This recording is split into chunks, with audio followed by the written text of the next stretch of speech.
안녕하십니까? 저는 황 작가입니다. 황 작가의 책 읽기에 오신 것을 감사드리고 환영합니다. 우리가 지금 읽고 있는 책은 빌 브라이슨이 쓴 거의 모든 것의 역사라는 책을 읽고 있습니다. 오늘은 납에 관련된 부분부터 읽어가도록 하겠습니다. 우리가 어릴 때부터 흔히 봤던 물질 중에 하나가 납인데요. 그 납에는 어떤 역사가 있는지 살펴보도록 하겠습니다. 네, 우리가 가진 책의 164쪽부터입니다. 제10장 납의 탈출. 1940년대 말에 시카고 대학의 대학원 학생이었던 클레어 패터슨은 지구의 나이를 정확하게 결정할 수 있는 새로운 납 동위원소 측정법을 개발하고 있었다. 그의 이름은 귀족처럼 보이지만 사실 그는 아이오와의 농촌 출신이었다. 불행하게도 그가 사용하던 시료들은 엉망으로 오염된 것이었다. 대부분의 시료에는 정상치의 200배 가까운 납이 포함되어 있었다. 그런 결과가 얻어진 이유가 토머스 미즐리 2세라는 오하이오의 가여운 발명가 때문이라는 사실을 알아내기까지 몇 년이 걸렸다. 정식 교육을 받지 않은 기술자였던 미즐리는 평생을 평탄하게 지낼 수 있었던 사람이었다. 그런 그가 화학을 산업적으로 응용하는 일에 관심을 가지게 되었다.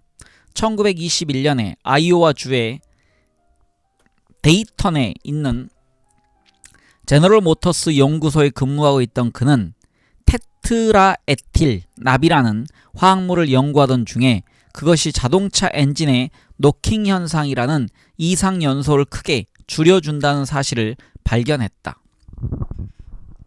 납이 위험한 물질이라는 사실은 이미 널리 알려져 있었지만 20세기 초에는 거의 모든 소비재에 납이 들어있었다. 음식물을 넣은 통조림 캔도 납으로 땜질을 했다. 물을 넣어두는 물탱크도 납으로 도금을 했다. 살충제인 비소산 납을 과일에 뿌리기도 했다. 치약 튜브에도 납을 사용했다. 일상용품 중에서 납을 사용하지 않는 제품을 찾아보기 어려울 지경이었다. 그러나 휘발유의 첨가제로 사용하는 것만큼 우리의 생활에 지속적으로 심각한 영향을 미친 경우는 찾아보기 어렵다. 납은 신경독성 물질이다. 납을 너무 많이 섭취하면 뇌와 중추신경계에 회복 불가능한 손상이 생긴다. 납에 과다 노출되면 시력 상실, 불면증, 콩팥 기능 상실, 청신경 상실, 암, 마비, 경련 등의 증상이 나타나게 된다.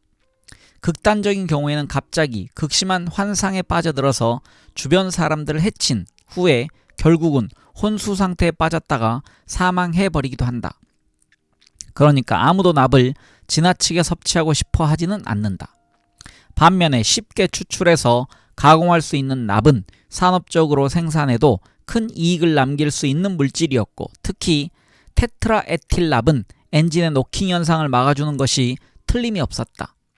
1923년에 제너럴 모터스와 듀퐁과 뉴저지의 스탠더드 오일은 충분한 양의 테트라에틸 납을 생산하기 위해서 합작으로 에틸 가솔린사, 훗날의 에틸사를 설립했다.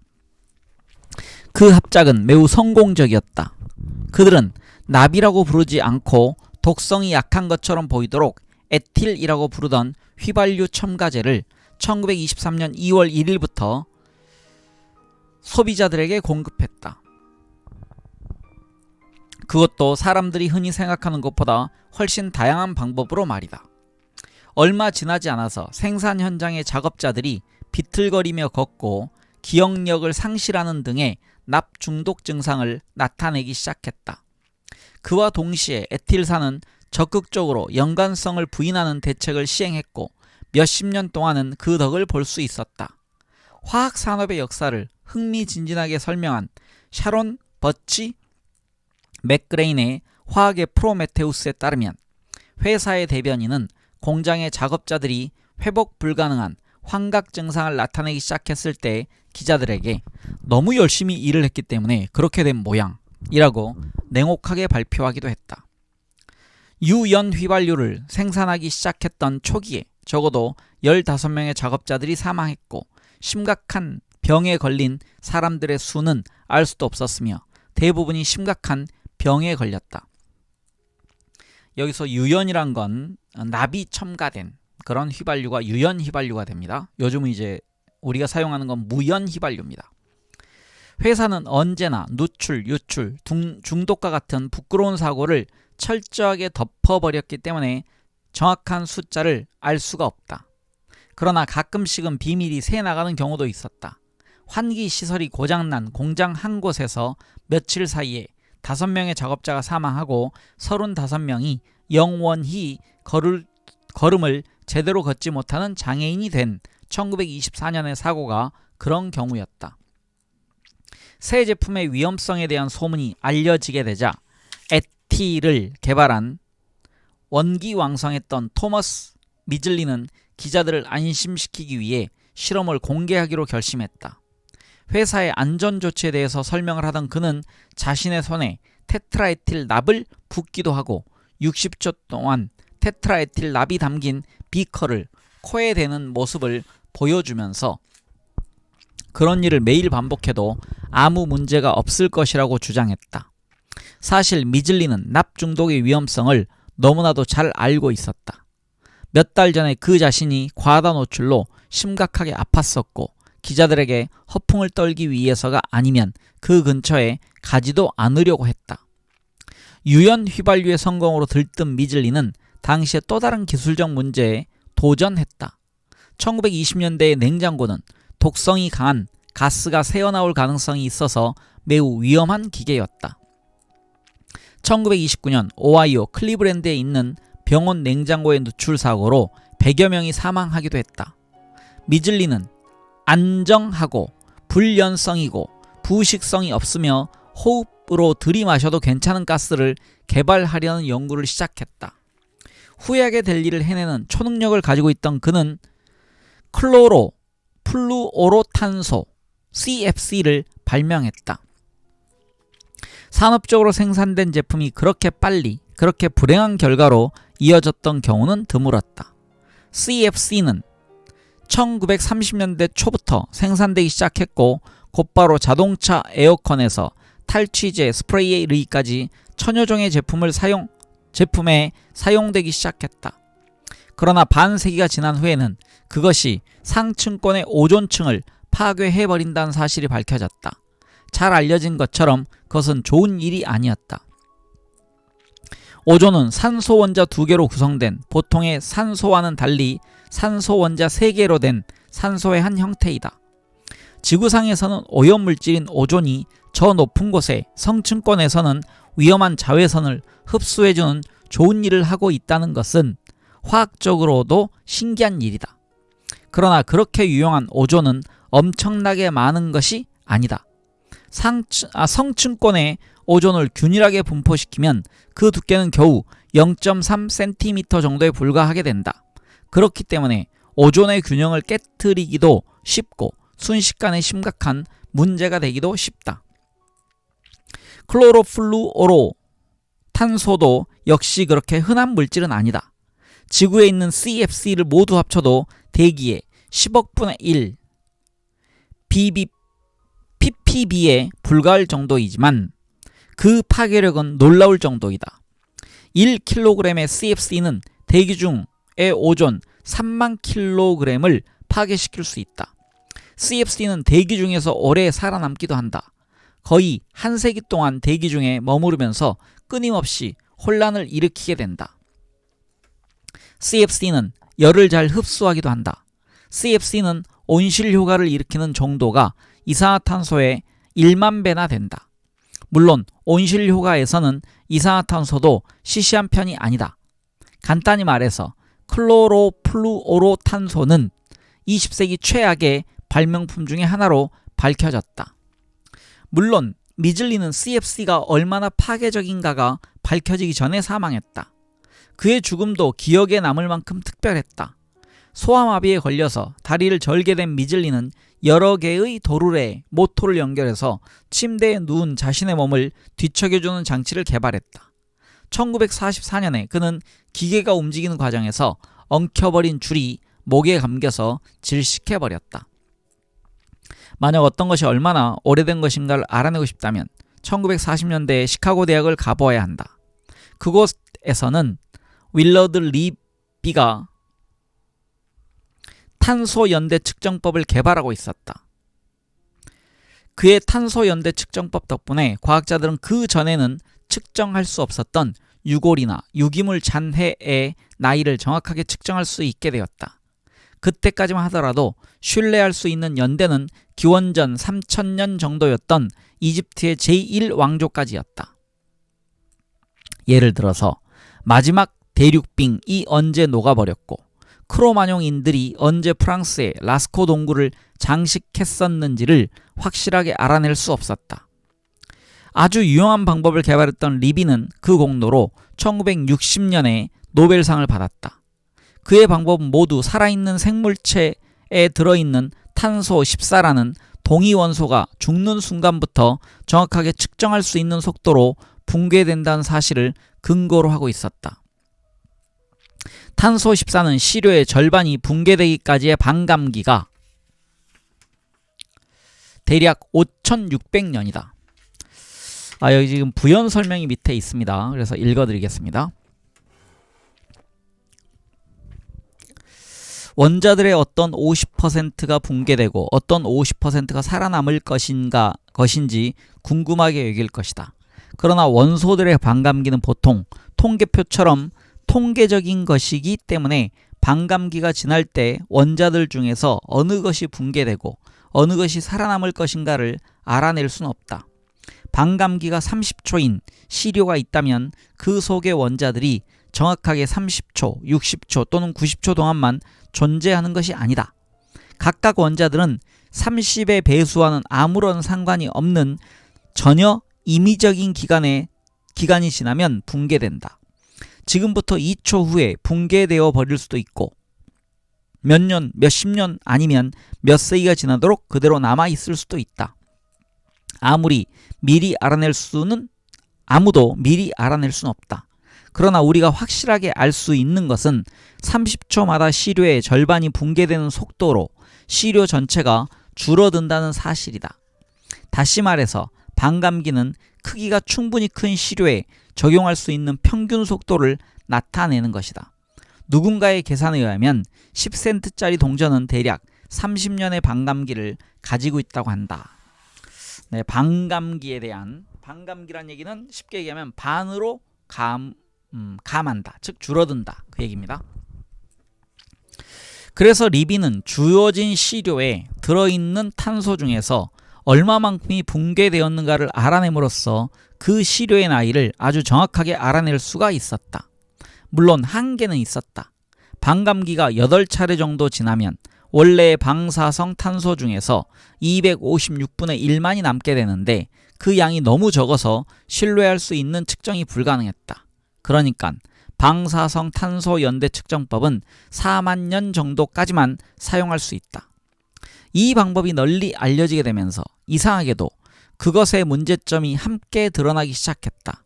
우선 리비의 식에 포함되었던 기본적인 붕괴 상수의 값이 3% 정도 틀렸다는 사실이 밝혀졌다. 그러나 이미 세계적으로 수천 번의 측정이 이루어진 후였다.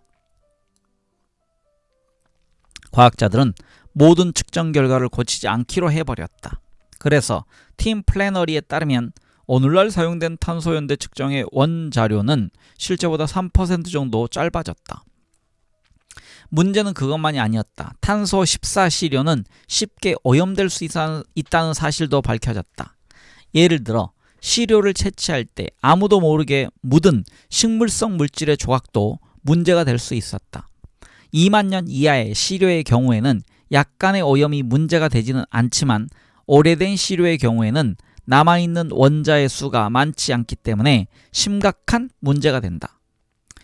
플래너리의 비유에 따르면 오래되지 않은 시료의 경우는 1달러짜리 지폐로 1000달러를 세는 것과 같고 오래된 시료는 1달러짜리 지폐로 20달러를 세는 것과 같았다.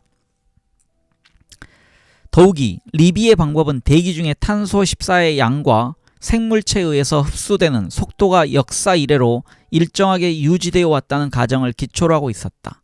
그러나 사실은 그렇지 않았다. 우리가 지금 알고 있는 사실에 의하면 대기 중에 있는 탄소 14의 양은 지구의 자기장과 우주선을 얼마나 잘 비껴가게 만드느냐에 따라서 달라지고 역사적으로 그 변화의 정도는 상당했다. 여기서 언급된 우주선은 다시 한번 말씀드립니다. 우주로부터 나오는 광선입니다. 그것은 탄소 14를 이용한 연대 측정이 언제나 정확한 것은 아니라는 뜻이다. 특히 사람들이 아메리카에 처음 도착했던 시기의 연대가 문제시되었고 그래서 심각하게 논란의 대상이 되었다. 마지막으로 전혀 기대하지 못했지만 연대를 측정하는 생물이 무엇을 먹고 살았던가처럼 전혀 상관없는 요인에 의해서 측정값이 크게 차이가 난다는 점이었다. 매독이 신세계에서 처음 등장했는지 아니면 구세계에서 전파된 것인지에 대한 오래된 논란이 그런 경우였다. 고고학자들이 영국 북부의 헐 지방의 수도원 묘지에서 매독에 걸렸던 수도사의 유골을 발견했다. 처음에는 그 사람이 콜럼버스의 항해 이전에 병에 걸렸던 것으로 생각되었지만 당시의 수도사들이 어류를 많이 섭취했기 때문에 그 유골이 실제보다 훨씬 오래전처럼 보인다는 사실이 알려졌다. 수도사들이 매독에 걸렸던 것은 확실했지만 언제 어떻게 그런 병에 걸리게 되었던가는 여전히 알아내지 못하고 있다. 탄소 14를 이용하는 연대 측정법의 여러 가지 어려움 때문에 과학자들은 오래된 유물의 연대를 측정하는 새로운 방법을 개발해내야만 했다. 진흙 속에 포획된 전자를 측정하는 열발 광법 이나 시료의 전자기 파동을 쪼인 후에 전자의 진동을 측정하는 전자 스핀 공명법이 그런 방법들이다. 그러나 그런 방법도 20만 년 이상 된 유물이나 지구의 연대를 측정하고 싶을 때 필요한 암석과 같은 무기물의 연대 측정에는 사용할 수가 없었다. 암석의 연대 측정은 너무나도 어려워서 세상의 거의 모든 사람이 포기해버린 적도 있었다. 굳은 결단력을 가진 아서 홈스라는 영국의 교수가 아니었더라면 그 일은 영원히 중단된 상태로 남아 있었을 것이다. 홈스는 자신이 성취한 성과뿐만 아니라 어려움을 극복한 점에서도 영웅적인 인물이었다. 홈스에게 개인적인 전성기였던 1920년대에는 이미 지질학은 유행이 지나버렸고 물리학이 새로 각광을 받고 있었다. 특히 지질학의 발상지였던 영국에서는 사회적 지원이 거의 중단되어 버린 상태였다. 몇 년 동안 홈스는 더럼 대학의 유일한 지질학 교수였다. 암석의 방사 분석 연대 측정법 실험을 하려면 장비를 빌려서 끼워 맞추어야만 했다. 대학에서 간단한 연상기계를 마련해 주기까지 거의 1년 동안 계산을 중단해야 했던 적도 있었다. 가족을 부양할 수입을 얻기 위해서 대학을 떠나야 했던 적도 있었다. 타인 강변의 뉴캐슬에서 골동품 상점을 운영하기도 했고 지질학회에 연회비 5파운드를 내지 못했던 적도 여러 번 있었다. 홈스가 사용하려던 방법은 이론적으로는 간단한 것이었다.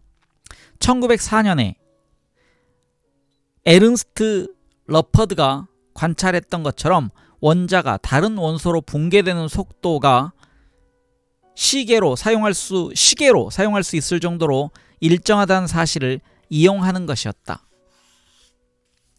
포타슘 40이 아르곤 40으로 변환되는 데에 얼마나 오래 걸리는가를 알고 시료 속에 들어있는 두 원소의 양을 알아내면 그 시료가 얼마나 오래된 것인가를 알아낼 수 있다. 홈스는 우라늄이 납으로 붕괴되는 속도를 측정해서 암석의 연대를 계산하려고 했다. 궁극적으로 그는 지구의 연대를 측정하고 싶었다. 그러나 여러 가지 기술적인 어려움을 극복해야만 했다. 홈스는 아주 작은 시료에서 정확한 측정값을 얻어내기 위해서 매우 복잡한 장치가 필요했다. 그래서 1946년에 지구의 나이가 적어도 30억 년은 되었고 어쩌면 그보다 더 오래되었을 수도 있다고 자신있게 발표했던 것은 상당한 성과였다. 불행하게도 그는 자신의 결과를 인정하지 않으려는 보수적인 동료들의 저항에 부딪혔다. 당시의 과학자들은 그의 방법은 인정을 하면서도 그가 발견한 것은 지구의 나이가 아니라 지구를 생성시킨 물질의 나이라고 믿었다. 그 시기에 시카고 대학의 해리슨 브라운은 퇴적층에서 만들어진 것이 아니라 열을 받아서 생긴 화성암에 들어있는 납 동위 원소의 양을 알아내는 새로운 방법을 개발했다. 그 일을 하려면 엄청나게 오랜 시간이 걸린다는 사실을 깨달은 그는 젊은 클레어 패터슨에게 박사학위 과제로 그 일을 맡겨버렸다. 그가 패터슨에게 새로운 방법으로 지구의 나이를 알아내는 것은 아주 쉬운 일이 될 것이라고 설득했던 일은 잘 알려져 있다. 사실 그 일은 몇 년이 걸리는 것이었다. 패터슨은 1948년부터 연구에 착수했다. 토머스 미즐리의 화려했던 발전의 횡로와 비교하면 패터슨이 지구 연대를 측정하는 데 성공한 과정은 절망적이었다고 느껴지기까지 한다. 그는 시카고 대학에서 시작해서 1952년에 칼텍으로 옮겨간 후에 이르기까지 무려 7년 동안 청정 실험실에서 오래된 암석 시료를 엄격하게 선택해서 납, 우라늄 비율을 정확하게 측정해야 했다.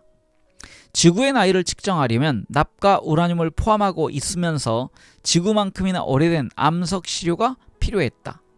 그보다 연대가 짧은 암석을 사용하면 잘못된 결론을 얻게 되는 것이 당연했다. 그런데 그렇게 오래된 암석은 지구상에서 쉽게 발견되지 않는다. 1940년대 말까지만 하더라도 오래된 암석이 왜 그렇게 드문가를 이해하지 못했다. 놀랍게도 오래된 암석들이 어디로 갔는가를 제대로 이해하게 된 것은 우주시대에 들어선 후였다. 그 해답은 앞으로 살펴보게 될 판구조론이었다. 그런 사실을 이해하기 전까지 패터슨은 지극히 한정된 사료를 이용할 수밖에 없었다. 결국 그는 지구 바깥에서 유래된 암석을 사용함으로써 부족한 시료 때문에 생기는 문제를 해결할 수 있다는 천재적인 생각을 하게 되었다. 그는 운석을 시료로 선택했다. 그는 훗날 사실인 것으로 밝혀지긴 했지만 당시에는 과감한 과정을 도입했다. 그는 대부분의 운석이 태양계의 초기의 행성을 만들고 남은 것이기 때문에 옛날의 화학적 특성을 비교적 잘 보존하고 있을 것이라고 생각했다. 떠돌아다니던 그런 운석의 연대를 측정하게 되면 지구의 나이도 정확하게 알 수 있을 것이라고 믿었다. 그러나 언제나 그렇듯이 모든 것이 말처럼 그렇게 간단하진 않았다. 운석은 흔한 것이 아니었고 운석의 시료를 얻기는 더욱 힘들었다. 더욱이 브라운의 측정법은 너무 까다로운 것이어서 상당한 개선이 필요했다. 우선 패터슨의 시료는 공기 중에 노출되기만 하면 대기 중의 납에 의해서 끊임없이 오염되어 버렸다. 어떤 기록에 의하면 세계 최초의 청정 실험실을 만들게 된 것도 바로 그 문제 때문이었다. 강한 인내심을 가진 패터슨이 마침내 시료를 분석할 준비를 마치기까지 무려 7년이 걸렸다. 1953년에 그는 일리노이의 아르곤 국립연구소를 찾아가서 오래된 결정 속에 갇혀있는 극미량의 우라늄과 납의 양을 측정할 수 있는 최신형 질량 분석기를 사용하기 위한 허가를 받았다. 마침내 결과를 얻은 그는 몹시 흥분해서 어린 시절을 보냈던 아이오와의 고향집으로 차를 몰고 달려갔고 그의 어머니는 아들이 혹시 심장마비에 걸린 것이 아닌가 싶어서 병원에 데려가서 진단을 받기도 했다. 그 직후 패터슨은 위스콘신에서 열렸던 학술회의에서 지구의 나이가 정확하게 45억 5천만 년 플러스 마이너스 7천만 년이라고 밝혔다. 맥그레인이 50년이 지난 후에도 변함없는 숫자라고 감탄했던 결과였다. 200년 동안의 노력 끝에 마침내 지구의 나이가 밝혀진 것이다. 어려운 과제를 해결한 패터슨은 이제 대기 중에 떠도는 납의 정체를 밝히는 일을 시작했다. 그는 납이 인체에 미친 영향에 대해서 알려진 것이 거의 없을 뿐만 아니라 일부 알려진 사실들도 잘못된 것이거나 오해의 여지가 많다는 사실에 놀라지 않을 수가 없었다.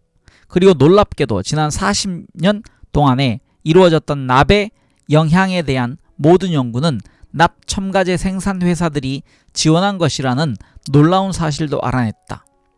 화학 독성학에 대한 전문 교육을 전혀 받지 않은 의사가 수행했던 5년간의 연구에서는 자원자들에게 상당한 양의 납을 흡입하거나 섭취하도록 한 후에 그들의 소변이나 대변을 검사했다.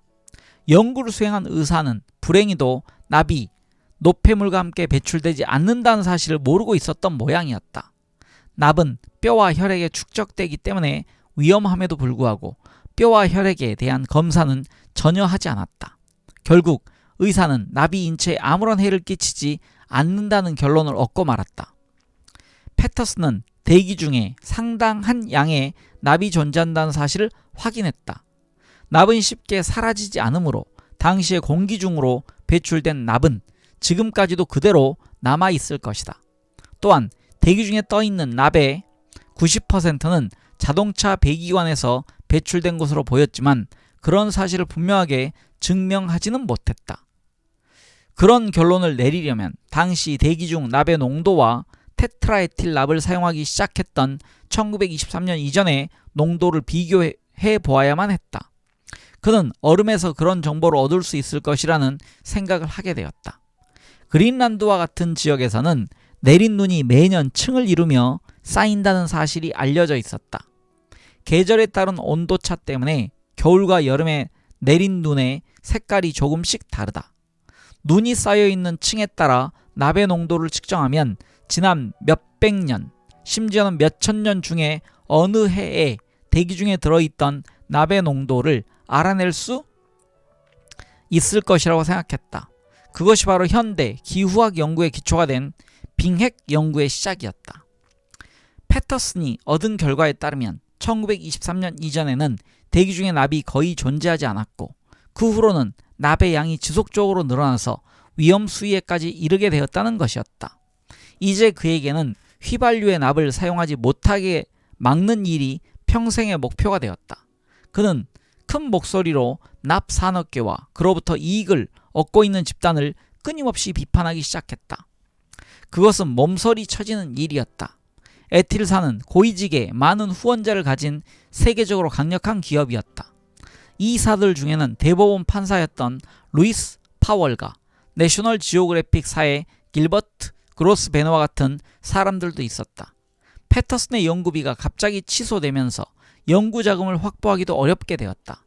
아메리칸 석유협회는 그와의 연구 계약을 파기했고 중립적인 정부 기관이라고 여겼던 미국 공중보건청도 마찬가지였다. 패터슨은 자신이 재직하던 대학에게도 부담스러운 존재가 되었다. 납 산업계에서는 대학의 이사들에게 그의 활동을 중단시키거나 그를 해임하도록 압력을 행사했다. 제이미 링컨 키드먼이 2000년에 네이션에 보도한 내용에 따르면 에틸의 경영자들은 패터슨을 해임하면 칼텍의 석좌 교수직을 위한 기금을 주겠다고 제안하기도 했다. 미국 연구위원회는 1971년에 대기 중에 납에 의한 중독 위험을 조사하기 위한 실무진에서 대기 중에 납에 대해서는 논란의 여지가 없는 전문가였던 그를 제외시키는 고약한 일도 했다. 패터슨이 절대 흔들리거나 입을 다물지 않았던 것은 그의 위대한 업적이었다. 결국 그의 노력 덕분에 1970년에 청정대기법이 제정되었고 1986년에는 미국에서 모든 유연 휘발유의 판매가 금지되었다. 그러자 미국인 혈액의 납 농도는 80%가 감소했다. 그러나 대기 중에 배출된 납은 영원히 사라지지 않기 때문에 오늘날 살아있는 사람들은 한 세기 전의 사람들보다 혈액 속의 납 농도가 625배나 더 높다. 그러나 법으로 규제하지 못하고 있는 채광이나 제련을 비롯한 산업활동 때문에 대기 중으로 배출되는 납의 양은 매년 계속해서 수십만 톤씩 늘어나고 있다. 맥그레인이 지적한 것처럼 미국은 대부분의 유럽 국가들보다 44년이나 뒤늦게 실내용 페인트의 납 사용을 금지시켰다. 엄청난 독성에도 불구하고 미국이 식품 저장 용기에 납을 사용하지 못하게 한 것은 1993년이었다는 사실이 놀랍다. 여기 지금 밑에 각주가 하나 있는데요. 거기 지금 읽겠습니다. 일단 테트라에틸이 에틸랍의 사용이 금지된 후에는 MTBE 메틸티 뷰틸 에터라는 유기물질을 첨가제로 사용한 무연휘발유가 개발되었다. MTBE를 사용하면서 휘발유 자동차의 배기가스에서 환경 오염물질인 산화질소와 일산화탄소를 제거해주는 3중 촉매 전환 장치도 사용할 수 있게 되었다. 유연 휘발유에 들어있는 테트라에틸랍은 3중 촉매 전환 장치의 금속 촉매 표면을 오염시킨다. 이렇게 되어 있습니다. 에틸산은 지금도 건재하고 있지만 GM, 스탠더드 오일, 듀퐁은 더 이상 지분을 가지고 있지 않다. 새 회사는 1962년에 자신들의 지분을 엘버말 제지회사에 매각했다. 맥그레인에 따르면 2001년 2월까지도 에틸산은 유연 휘발유가 인체의 건강이나 환경에 위험하다는 확실한 증거를 발견하지 못했다고 주장했다. 그러나 에틸사의 연역을 설명한 홈페이지에서는 납은 물론이고 토마스 미즐리에 대해서도 찾아볼 수가 없다. 다만 최초의 제품이 화학적 혼합물이라고만 설명하고 있다. 에틸산은 더 이상 유연 휘발유를 생산하지 않지만 2001년에 공개한 회사의 자료에 따르면 2000년도에 테트라에틸랍 상품명 TEL 매출액은 총 매출액 7억 9,500만 달러 중에서 2,510만 달러에 달했다. 1998년에 1억 7천만 달러보다는 줄었지만 1999년에 2,410만 달러보다는 늘어난 액수였다. 에틸사의 보고서에 따르면 전 세계에서 TEL의 사용이 완전히 금지될 때까지 판매고를 극대화할 것이라고 한다. 에틸사는 영국의 어소시에이티드 옥텔사와 제휴해서 TEL을 판매하고 있다. 토마스 미즐리가 우리에게 남겨준 또 다른 골칫거리인 클로로플루오로탄소는 미국에서 1973년에 금지되었지만 그 이전에 탈취제나 모발용 스프레이 등을 통해서 대기 중으로 새어나간 고약한 작은 악마들은 앞으로도 오랫동안 대기 중에 남아서 오존층을 파괴하게 될 것이 틀림없다. 더욱 고약한 일은 지금도 매년 엄청난 양의 CFC가 대기 중으로 배출되고 있다는 사실이다. 웨인 버들에 따르면 매년 15억 달러에 이르는 3천만 킬로그램의 CFC가 판매되고 있다. 누가 CFC를 생산하고 있을까? 바로 미국이다. 다시 말해서 미국의 대기업들이 외국의 공장에서 여전히 CFC를 생산하고 있다. 제3세계 국가에서는 2010년 이후에야 사용이 금지될 예정이다. 클레어 패터슨은 1995년에 사망했다. 그는 자신의 연구로 노벨상을 수상하지는 못했다. 지질학자는 노벨상을 받은 적이 없었다.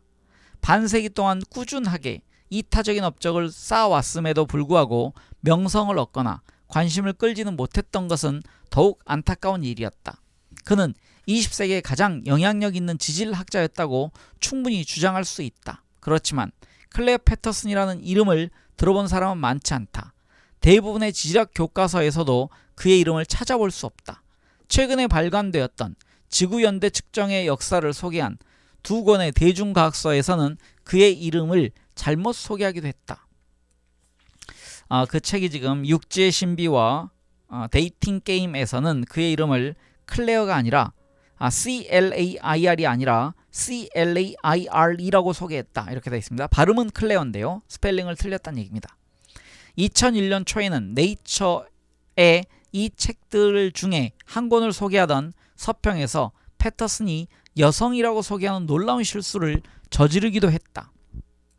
어쨌든 1953년까지의 클레어 패터슨의 업적 덕분에 모든 사람이 지구의 나이에 대해서 합의를 하게 되었다. 이제는 지구가 자신이 들어있는 우주보다 더 오래되었다는 것이 문제로 등장했다. 네, 제가 이제 그 10장을 읽었고요. 11장을 이어서 읽도록 하겠습니다. 11장도 그리 길지가 않습니다. 그래서 함께 읽도록 하겠습니다. 머스크 마크의 쿼크. 1911년에 습기가 많기로 유명한 스코틀랜드의 벤 네비스라는 산의 정상을 정기적으로 찾아가서 구름이 형성되는 과정을 연구하던 C.T.R. 윌슨이라는 과학자가 구름을 더 쉽게 연구하는 방법이 있을 것이라는 생각을 하게 되었다.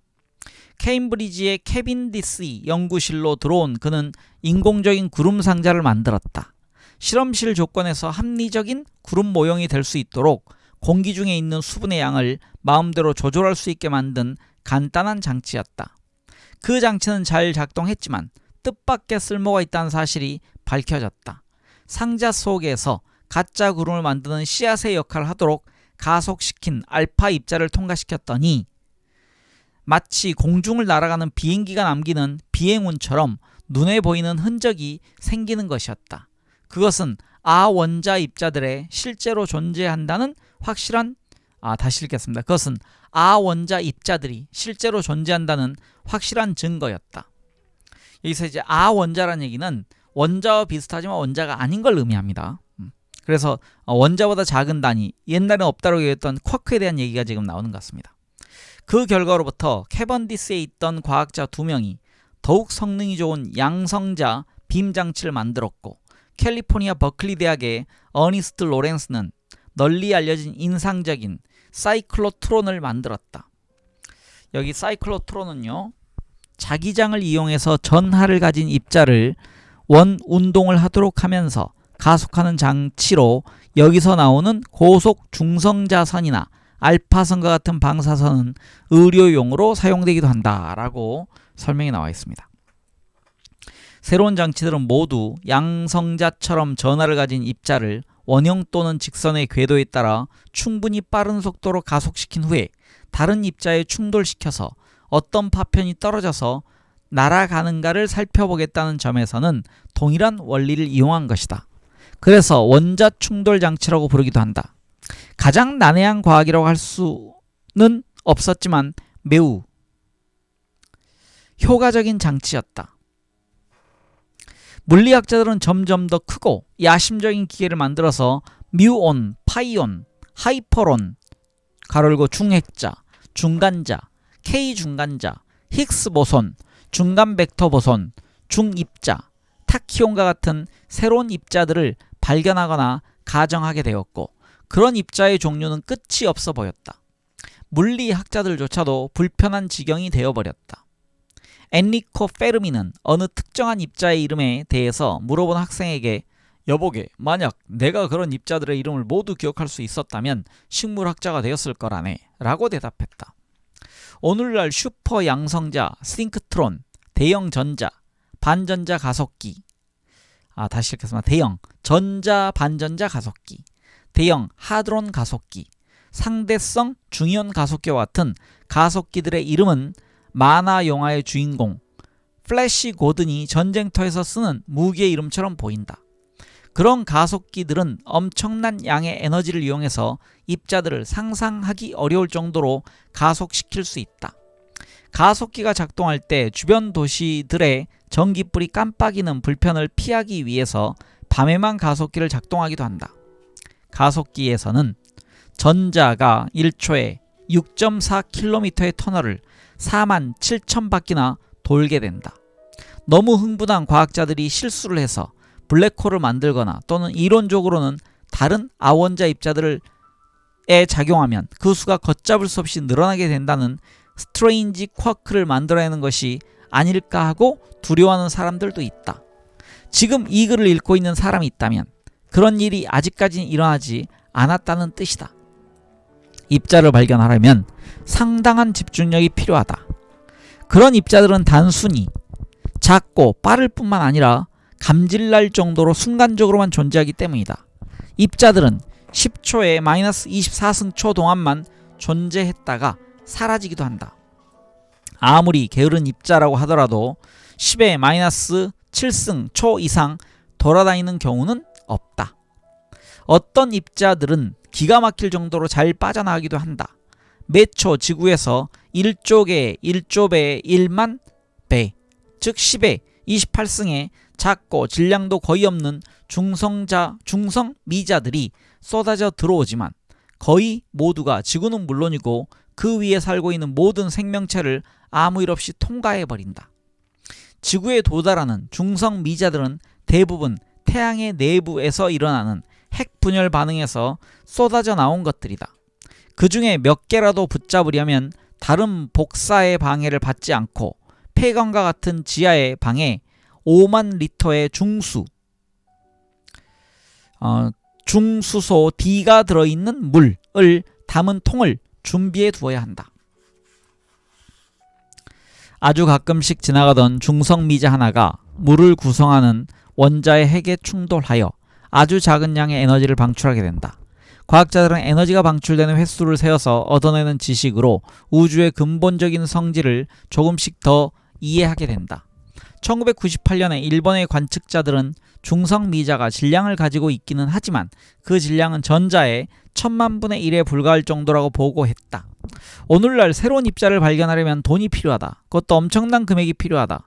현대 물리학에서 찾으려고 하는 입자의 크기와 그런 일에 필요한 시설 사이에는 이상한 반비례 관계가 있다. 유럽 입자물리연구소는 작은 도시와도 같다. 프랑스와 스위스의 경계에 위치한 이 연구소는 부지가 몇 제곱킬로미터에 이르고 3,000명이 일하고 있다. 유럽 입자물리연구소는 에펠탑보다 더 무거운 자석들과 25km가 넘는 지하 터널을 자랑하고 있다. 제임스 트래필에 따르면 원자들을 쪼개는 일은 아주 쉽다. 실제로 형광등을 켤 때마다 그런 일이 일어난다. 그러나 원자핵을 쪼개려면 많은 돈과 전기가 필요하다. 입자들을 구성하는 입자들인 쿼크 수준에 도달하려면 훨씬 더 많은 돈과 전기가 필요하다. 그런 일에 필요한 1조 전자볼트의 에너지를 만들려면 중앙 아메리카 국가의 1년 예산에 버금가는 비용이 필요하다. 유럽 입자물리연구소에 새로 설치되어 2005년부터 작동하게 될 예정인 대형 하드론 가속기는 14조 전자볼트의 에너지와 15억 달러가 넘는 비용이 들어간다. 여기 지금 설명이 좀 있는데요. 그런 값비싼 노력에 실용적인 효과도 있다. 인터넷의 월드와이드 웹은 1989년에 유럽 입자물리 연구소의 과학자였던 팀 버너스-리가 발명했다라고 되어 있습니다.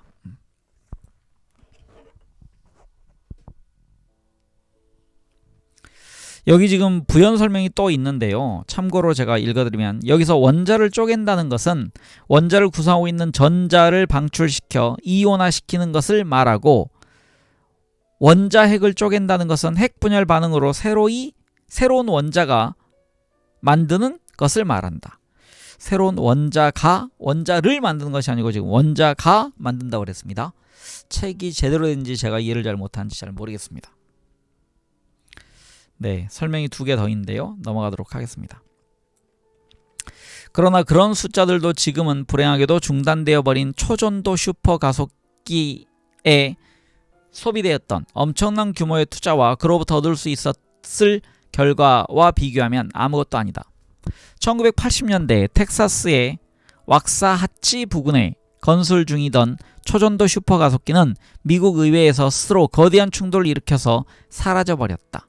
과학자들은 이 슈퍼가속기를 이용해서 우주가 탄생할 당시 처음 10조분의 1초의 조건을 재현함으로써 흔히 물질의 궁극적인 본질이라고 부르는 정보를 얻을 수 있을 것으로 믿었다. 길이가 83km에 이르는 터널을 통해서 입자의 에너지를 정말 놀라운 99조 전자볼트까지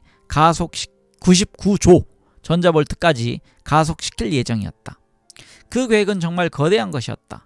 80억 달러, 결국 100억 달러까지 늘어난 건설비와 매년 수억 달러에 이르는 운영비가 필요한 정말 엄청난 사업이었다. 그런데 20억 달러를 투자해서 22km의 터널을 완성했던 1993년에 의회가 슈퍼가속기 사업을 중단시키기로 결정함으로써 이 사업은 땅에 판 구멍에 쓸데없는 돈을 쏟아부은 역사에 남을 대표적인 경우가 되어버렸다. 결국 텍사스는 우주에서 가장 비싼 구멍을 가지게 되었다. 포트 워스스타 텔리그램 제프 귄에 따르면 그 현장은 이제는 시리에 빠져버릴 작은 마을들이 연결된 원형을 따라 곳곳에 공사장이 널려있는 넓은 지역에 불과하게 되어버렸다. 슈퍼 가속기 논란 이후부터 입자 물리학자들은 자신들의 기대 수준을 조금 낮추기는 했다. 그렇지만 아직도 비교적 작은 규모의 연구 프로젝트라고 하더라도 다른 연구와 비교하면 놀랄 정도로 많은 비용이 필요하다. 사우스다코타주의 리드에 위치한 홈스테이크 폐강에 건설할 예정인 중성 미자 관측소는 이미 만들어져 있는 광산의 터널을 이용하는 데도 불구하고 연간 운영비를 제외하고 5억 달러가 소요될 예정이고 일반 복구비로 2억 8,100만 달러가 더 필요하다. 일리노이주의 페르미 연구소에 있는 입자 가속기는 재정비를 하는 데에만 2억 6천만 달러가 필요하다. 간단히 말해서 입자 물리학은 엄청나게 비싸긴 하지만 생산적인 분야이다. 지금까지 발견된 입자의 수는 150가지를 훨씬 넘고 아직도 100여 가지를 찾아내려고 노력하고 있다. 그러나 리처드 파인만의 말에 의하면 불행하게도 이 모든 입자들 사이의 관계와 자연에서 그것들이 어떤 용도로 사용되고 있고 서로 어떤 관계를 가지고 있는가를 이해하는 일은 엄청나게 어렵다. 상자를 여는 방법을 찾아낼 때마다 그 속에 또 다른 상자가 들어있는 것을 발견하게 되는 셈이다. 빛의 속도보다 더 빨리 움직일 수 있는 타키온이라는 입자가 있다고 믿는 사람들도 있다. 중력이 나타나도록 만들어준다는 중력자를 찾아내려는 사람들도 있다. 더 이상 발견할 입자가 없을 때까지 가려면 얼마나 더 가야 하는가는 짐작하기 어렵다. 칼 세이건은 코스모스에서 50년대 공상과학 소설의 이야기처럼 전자의 수준에 도달하면 그 속에 또 다른 우주가 들어있다는 사실을 발견하게 될 가능성도 있다고 주장했다. 그 속에는 엄청나게 많은 종류의 훨씬 더 작은 소립자들이 은하나 그보다 더 작은 구조들처럼 조직화되어 있을 것이고 그 다음 수준에 도달하면 역시 같은 일이 끊임없이 반복된다. 즉 우주 속에 우주가 들어있는 형상이 끊임없이 반복된다. 더 큰 규모로 올라가더라도 마찬가지일 것이다. 그런 세상은 우리의 이해력을 벗어나는 것이다. 오늘날 입자 물리학의 입문서들조차 각각 뮤온과 반중성미자 그리고 반뮤온과 중성미자로 붕괴되는 전하를 가진 파이온과 반파이온의 평균 수명은 2603 곱하기 10의 마이너스 8승초이고 두 개의 광자로 붕괴되는 중성 파이온의 평균 수명은 대략 0.8 곱하기 10의 마이너스 16승 초이며 뮤온과 반뮤온은 각각 블라블라처럼 말장난 같은 이야기들로 가득 차 있다. 그런 식의 이야기가 끊임없이 계속된다. 일반인들을 위해서 가장 명쾌하게 설명해 주었다고 알려진 스티븐 와인버그의 책이 그런 정도이다. 1960년대 칼텍의 물리학자 머레이 겔만은 이 문제를 조금 쉽게 만들기 위해 입자들을 분류하는 새로운 방법을 개발했다. 스티븐 와인버그의 말을 빌리면 그것은 수많은 하드론들을 경제적으로 이해하려는 노력이었다. 하드론은 물리학자들이 양성자와 중성자를 비롯해서 강한 핵력에 의해 지배되는 입자들을 모두 일컫는 말이다. 겔만, 아마 두 사람 같습니다. 겔과 만. 겔만의 이론에 따르면 모든 하드론들은 더 작고 더 기본적인 입자들로 구성되어 있다. 그의 동료였던 리처드 파인만은 새로운 기본 입자들을 퀀트리 가수 dolly 파튼의 이름을 따라 파톤이라고 부르자고 했지만 받아들여지지 않았다. 결국 그 입자들은 쿼크라는 이름으로 알려지게 되었다. 겔만은 제임스 조이스의 소설 피네건의 경야에 나오는 머스터 마크에게 세계 쿼크를 이라는 문장에서 쿼크란 이름을 따왔다.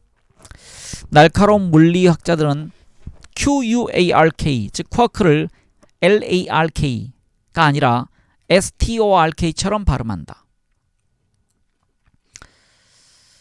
그러나 조이스가 의도했던 발음은 전자와 같은 운이었을 것이 확실하다. 여기서 운은 지금 라임을 얘기하는 거고요. 그래서 쿼크, 라크, 스토크, 우리가 좀 이해하기 힘든 그런 언어 유희가 있습니다. 그러나 쿼크의 단수성도 오래가지 못했다. 쿼크의 정체가 알려지기 시작하면서 쿼크들을 다시 분류해야 할 필요가 생겼다. 쿼크는 너무 작아서 우리가 알아낼 수 있는 색깔이나 맛이나 또는 다른 물리적인 성질을 나타내지는 않지만 위, 아래, 야릇한, 맵시, 꼭대기, 바닥의 6가지 종류로 나뉘어진다. 영어로는요, up, down, 그 다음에 strange, charm, 그 다음에 top, bottom 이렇게 되어 있습니다. 물리학자들은 이상하게도 그것들을 향, 즉 flavor라고 부르는데 각각이 다시 적색, 녹색, 청색의 3가지 색깔로 나누어진다. 이런 용어들은 당시 캘리포니아에서 유행했던 사이키델릭 풍조와 무관하지 않다고 생각할 수도 있다. 결국 이런 모든 것들로부터 원자 입자들을 설명하기 위한 원자 표준 모형이라는 것이 등장했다. 표준 모형은 6종의 쿼크와 6종의 렙톤, 지금까지 알려진 5종의 보손, 그리고 아직까지 확인되지 않은 6번째 보손인 힉스 보손, 그리고 4가지 물리적 힘 중에서 강력, 양력, 전자기력의 3가지 힘으로 구성된다. 여기서 지금 6번째 보손인 힉스 보손이라고 되어 있습니다. 이건 스코틀랜드의 과학자 피터 힉스의 이름을 따 붙였다라고 설명이 되어 있습니다. 표준 모형에 따르면 쿼크들이 물질의 기본적인 구성 요소이고 쿼크들은 글루온이라는 입자들에 의해서 결합되어 있으며 쿼크와 글루온이 합쳐져서 양성자와 중성자를 비롯한 원자의 핵을 구성하는 물질이 된다. 렙톤은 전자와 중성 미자를 말한다. 쿼크와 렙톤을 합쳐서 페르미온이라고 부른다. 인도의 물리학자 S.N. 보스의 이름을 딴 보손은 힘을 만들어내고 전달해주는 입자들로 광자와 글루온들을 말한다. 힉스 보손은 실제로 존재할 수도 있고 그렇지 않을 수도 있는 것으로 입자들이 질량을 가질 수 있기 위해서 제한된 것이다.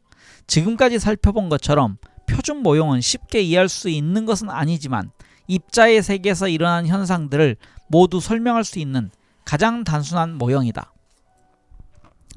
리온 레더만이 1985년에 PBS 다큐멘터리에서 말했듯이 대부분의 물리학자들은 표준 모형이 우아하지도 않고 단순하지도 않다고 느낀다. 레더만은 표준 모형이 너무 복잡하고 임의적인 파라미터들이 너무 많다고 하면서 창조자가 우리가 알고 있는 우주를 창조하는 과정에서 20개의 파라미터들을 맞추기 위해서 20개의 손잡이를 돌리고 있었다는 사실을 받아들이기 어렵다고 했다. 물리학은 궁극적인 단순성을 추구해야만 하는데 지금 현재 우리가 알고 있는 물리학은 겉으로는 우아하게 보이면서도 사실은 매우 너저분한 것이라고 할 수 있다. 레더만에 따르면 그런 모형이 아름답지 않다는 심각한 공감대가 형성되어 있다. 표준 모형은 볼품이 없을 뿐만 아니라 완전하지도 않다. 우선 표준 모형은 중력에 대해서 아무것도 설명하지 못한다. 표준 모형을 아무리 살펴보아도 탁자에 놓인 모자가 천장으로 튕겨 올라가지 않는 이유를 설명할 수 없다. 그리고 방금 살펴본 것처럼 표준 모형은 질량을 설명하지도 못한다. 입자들이 질량을 가지기 위해서는 추상적인 힉스 보손이 도입되어야만 한다. 실제로 그런 입자가 존재하는가를 밝혀내는 것이 21세기 물리학의 과제가 되었다. 파인만은 지금 우리는 이 이론에서 손을 떼지 못하고 있다. 그것이 정말 옳은가는 알 수 없다. 그러나 조금 틀린 부분이 있거나 아니면 적어도 완전하지 않다는 사실은 알고 있다고 가볍게 말했다. 물리학자들은 모든 것을 결합시키기 위해서 촉근 이론이라는 것을 도입했다. 이 이론에서는 우리가 입자라고 생각했던 쿼크와 렙톤과 같은 작은 것들이 사실은 진동하는 에너지의 끈이라고 본다.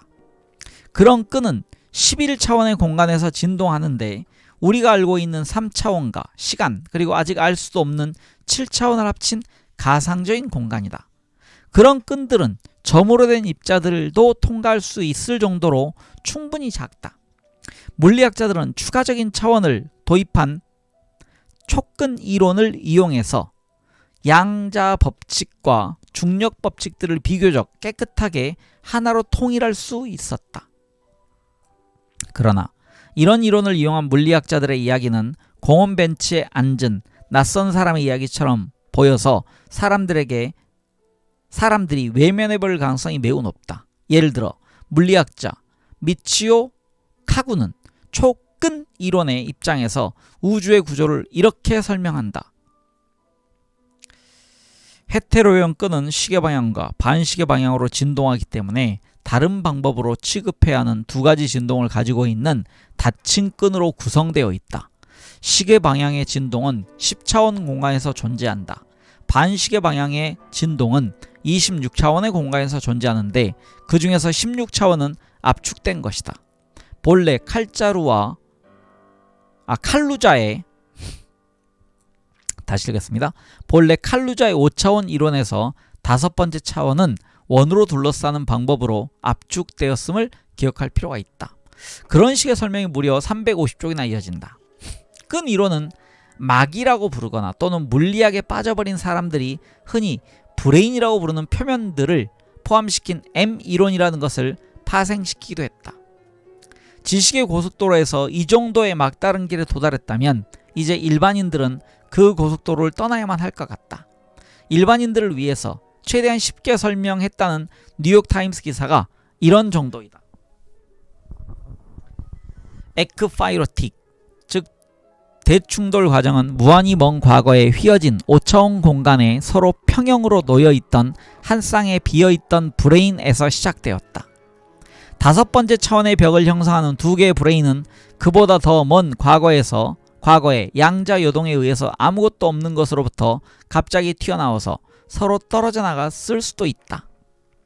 이런 설명에 대한 논쟁은 아무 소용이 없다. 그런 설명을 이해할 수도 없다. 그런데 에코 파이로틱이라는 말은 대화재를 뜻하던 그리스어에서 유래되었다.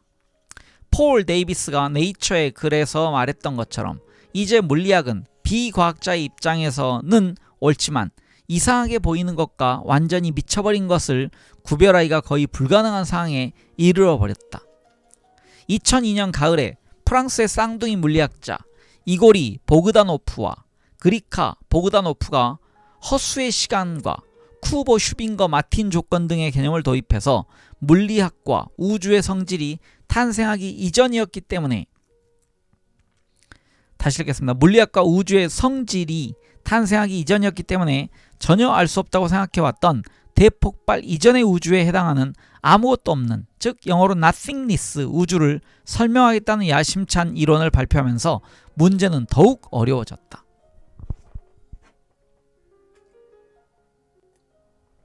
보그다노프의 논문을 본 물리학자들은 즉시 그것이 엉터리인지 천재업적인지 아니면 속임수인지에 대해서 열띤 논쟁을 벌이기 시작했다.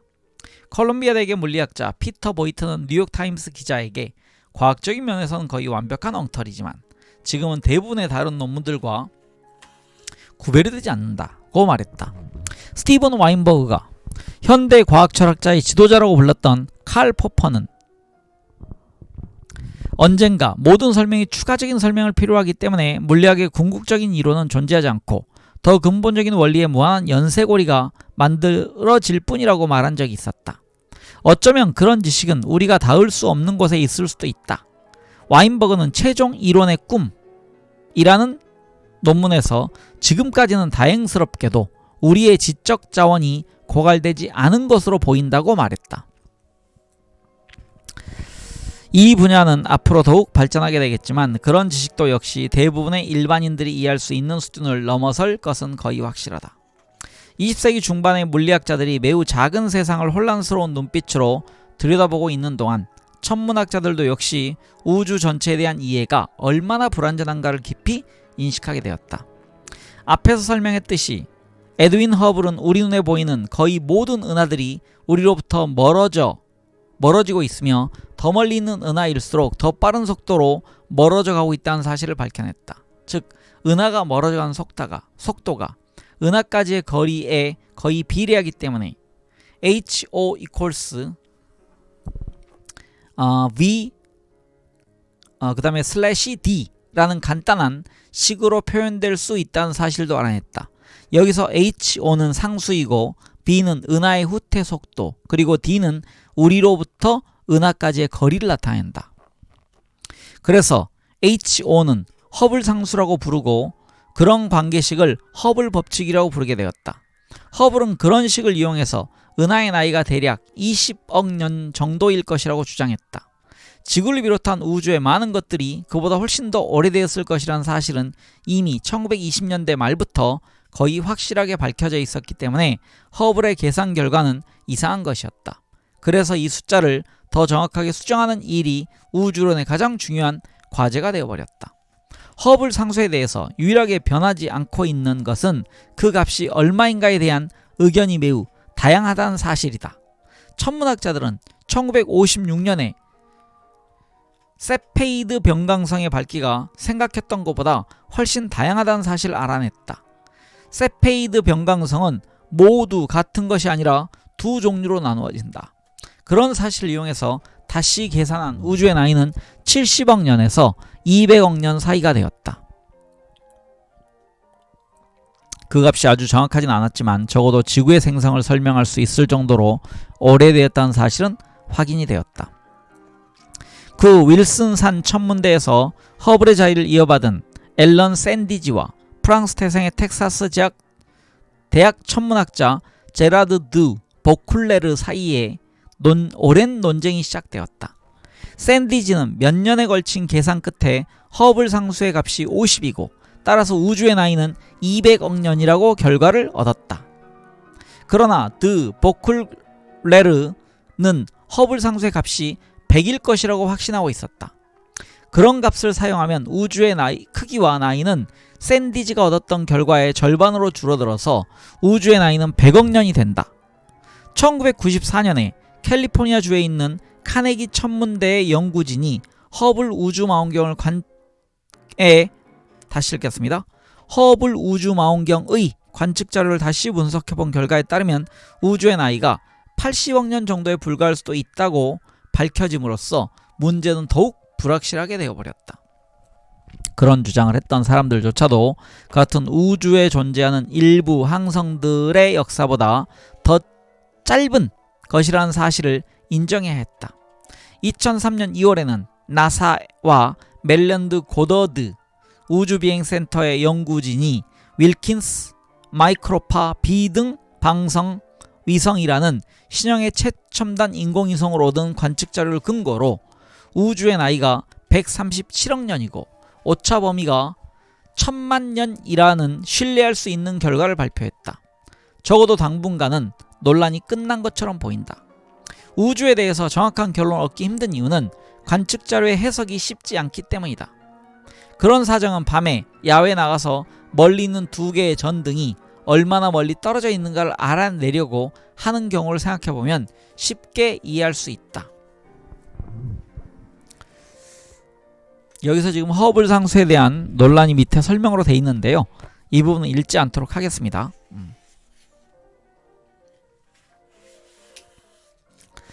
천문학에 사용하는 간단한 방법을 이용하면 두 전등의 밝기가 같고 하나가 다른 곳보다 50% 더 먼 곳에 있다는 정도는 쉽게 알아낼 수 있다. 그러나 가까이에 있는 전등이 37m 떨어진 곳에 있는 58W짜리 전구인지 아니면 36m 떨어진 곳에 있는 61W짜리 전구인지는 쉽게 알아낼 수가 없다. 더욱이 지구 대기의 변화, 은하들 사이에 존재하는 먼지, 중간에 있는 별들에 의한 왜곡 등의 여러가지 요인에 의해서 천체 관측의 결과가 달라질 수 있다는 사실도 고려해야만 한다.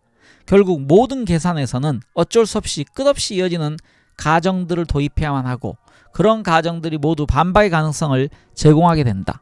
또한 망원경을 사용하려면 상당한 비용이 필요한데 적색 편의를 측정하려면 망원경을 엄청나게 오래 사용해야만 했다. 밤을 새워 측정해서 겨우 하나의 측정값을 얻을 수도 있다. 그래서 천문학자들은 아주 부족한 근거로부터 결론을 얻어야 할 수밖에 없기도 했지만 그런 문제를 두려워하지도 않았다. 저널리스트인 조프리 카의 표현에 따르면 우주론에서는 두더지가 파놓은 흙더미 정도의 근거를 바탕으로 산처럼 거대한 이론을 만들어낸다. 마틴 리스도 역시 우리의 이해 수준이 얼마나 만족스러운가를 살펴보는 이론이 훌륭하다는 사실보다 자료가 얼마나 부족한가를 깨닫게 된다고 했다. 그런데 그런 불확실성은 우주의 끝에 대한 결론은 물론이고 비교적 가까이 있는 별의 경우도 마찬가지이다. 도널드 골드스미스가 지적했던 것처럼 천문학자들이 M87 은하가 6천만 광년 떨어져 있다고 하는 것의 정확한 의미는 그것이 4천만에서 9천만 광년 사이에 있다는 뜻이다. 그런 표현이 같은 것이 아님에도 불구하고 천문학자들은 일반인들에게 그 차이를 정확하게 알려주지 않았다. 우주 전체의 경우에는 문제가 더욱 증폭되는 것이 당연하다. 그런 사실을 염두에 두면 오늘날 우주의 나이에 대한 가장 정확한 추정값은 120억 년에서 135억 년 사이로 생각되지만 모두가 동의하기까지는 먼 길이 남아있다.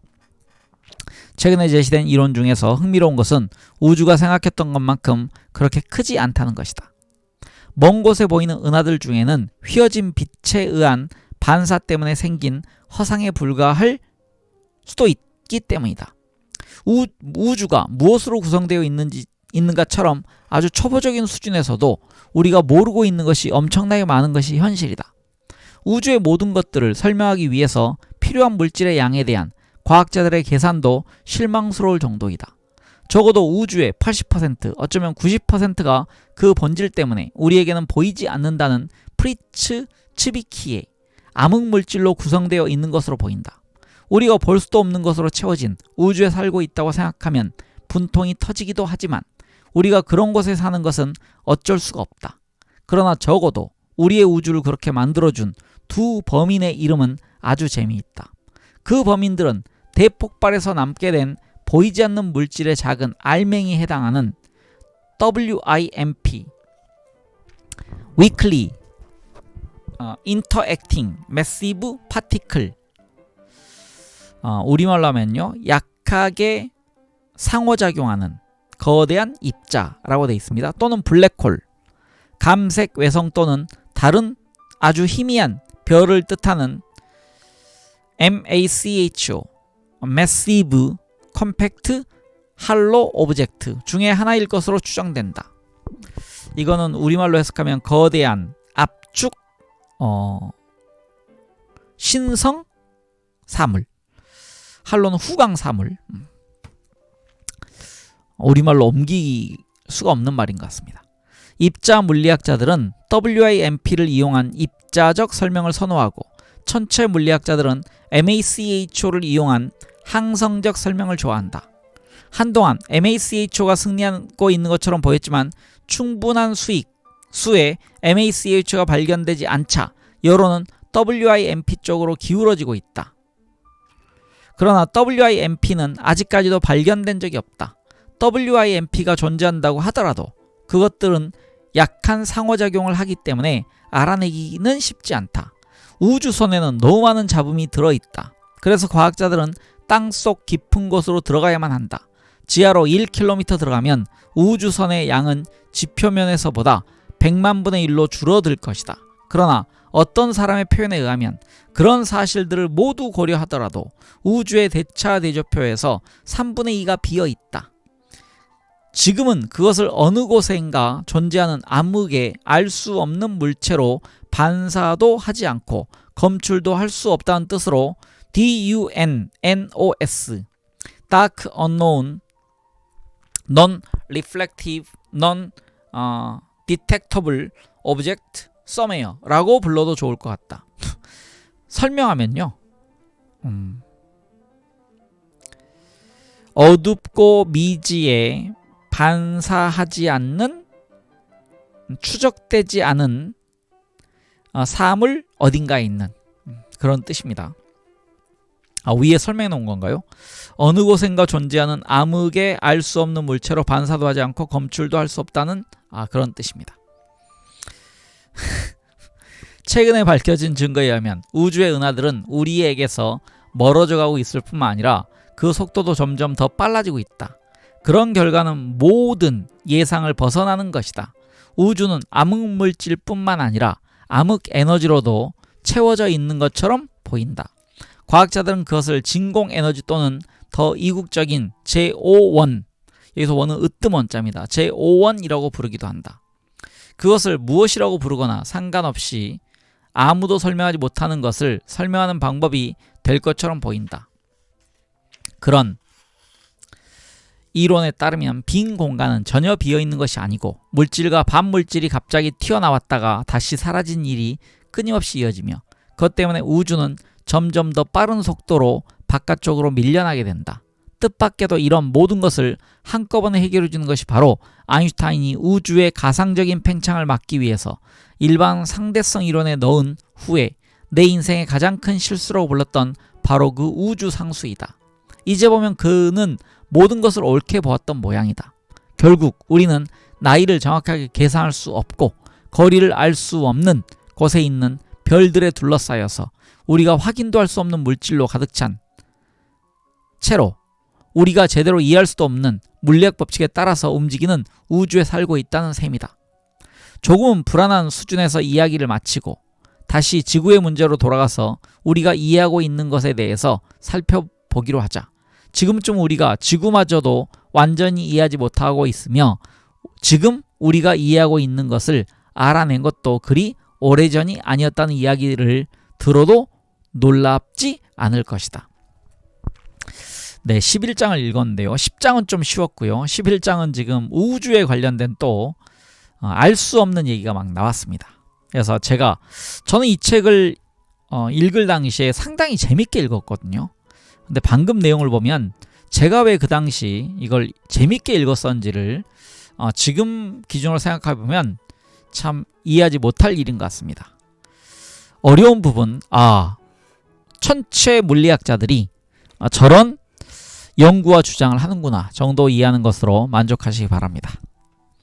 네, 물론 저보다는 여러분들이 훨씬 더 이해를 잘 하실 걸로 생각하고 물러가겠습니다. 저는 황 작가였습니다. 감사합니다.